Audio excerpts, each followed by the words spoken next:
కురుభ, కురుమ, కురువలకు ప్రత్యేక కార్పొరేషన్ ఏర్పాటు చేయాలి. రాష్ట్రంలో కురుభ, కురుమ, కురువ సామాజిక వర్గాల అభివృద్ధికి ప్రత్యేక కార్పొరేషన్ ఏర్పాటు చేయాలని ఆంధ్రప్రదేశ్ కురువ సంఘం డిమాండ్ చేసింది. ఈ మేరకు బీసీ కమిషన్కు సంఘ ప్రతినిధులు వినతి పత్రం సమర్పించారు. గొర్రెలు, మేకల పెంపకం వృత్తిపై ఆధారపడి జీవిస్తున్న ఈ వర్గాలకు ప్రభుత్వం 100% ప్రాధాన్యత ఇవ్వాలని కోరారు.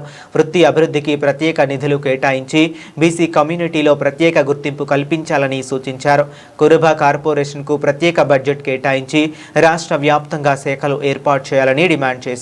అలాగే 40 సంవత్సరాల పైబడిన గొర్రెలు, మేకల కాపరులకు పెన్షన్ మంజూరు చేయాలని కోరారు. స్థానిక సంస్థల ఎన్నికల్లో కురుబలకు తగిన సీట్లు కేటాయించి వైఎస్ఆర్ బీమా వంటి పథకాలలో ప్రాధాన్యత ఇవ్వాలని వినతి పత్రంలో పేర్కొన్నారు. సమాజ అభివృద్ధికి ప్రభుత్వం తక్షణ చర్యలు తీసుకోవాలని సంఘ నేతలు విజ్ఞప్తి చేశారు.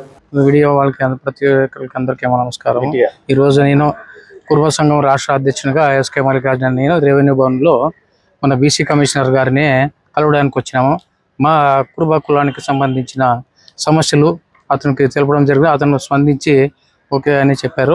దాంట్లో ముఖ్య డిమాండ్ ఏమంటే మా కురుబ కులం గుణాన్ని శంకించే పోయిన ప్రభుత్వంలో 5 లక్షల వరకు జనాభా చూపించారు. ఇప్పుడు మేము డిమాండ్ చేసింది ఏమంటే మా దాదాపు 20-30 లక్షల జనాభా మన కురుబ కులస్తులు కలిగి ఉన్నా కూడా అంత తక్కువ జనాభా చూపించినందుకు మనకు రిజర్వేషన్ పరంగా కావచ్చు, విద్యాపరంగా కావచ్చు, అన్ని విధాల మనం వెనుకబడిపోయినాం కాబట్టి మనం గుర్తించాలని చెప్పేసి ఒకటి చెప్పినాం. ప్రధాన డిమాండ్ ఏమనగా మనం గొర్రెల కాపరులం కాబట్టి గొర్రెలకు మేత మేయడానికి కూడా బంజారు భూములు కూడా కేటాయించాలని చెప్పేసి అదొక ముఖ్యమైన డిమాండ్ కల్పించాము. అదేవిధంగా మన గొర్రెల కాపరులకి పింఛన్స్ కూడా ఏర్పాటు చేయాలని చెప్పేసాం. ఎందుకంటే 40 సంవత్సరాలకే వాళ్ళు ముసలి వయసులో అయిపోతారు. 60-70 ఏళ్ళ వరకు మనం రైతాంగం ఉన్న ఆ మేకలు, గొర్రెలు ఎండకు వానకు వాళ్ళు మేపుకుంటూ ఉండి వాళ్ళు వయసు అంతా దాంట్లో మెత్తగైపోయిన తర్వాత వాళ్ళకి పింఛన్స్ ఏర్పాటు చేస్తే బాగుంటుందని చెప్పేసి ప్రభుత్వం వారిని డిమాండ్ చేయడం జరిగింది. అదేవిధంగా బీసీ భవనాలను ఏర్పాటు చేయమని చెప్పాము.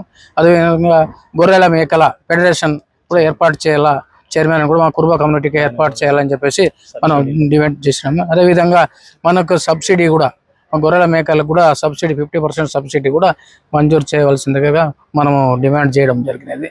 అదేవిధంగా మన విద్యాపరంగా ఆర్థికంగా కూడా మన కురుబ కులాన్ని ముందుకు తీసుకోవాలని చెప్పేసి మనం చెప్పడం జరిగినది.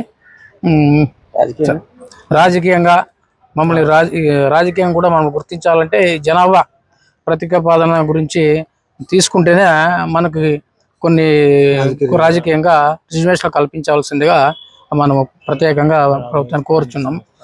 రాబోయే ఎలక్షన్లో కూడా మనం స్థానిక ఎలక్షన్లో మనకు ఒక జిల్లా పరిషత్ చైర్మన్ కావచ్చు, ఎంపీపీలు, జెడ్పీటీసీలు కూడా కల్పించాలని చెప్పేసి గుర్తించాలని చెప్పేసి ప్రత్యేకమైన మా డిమాండ్.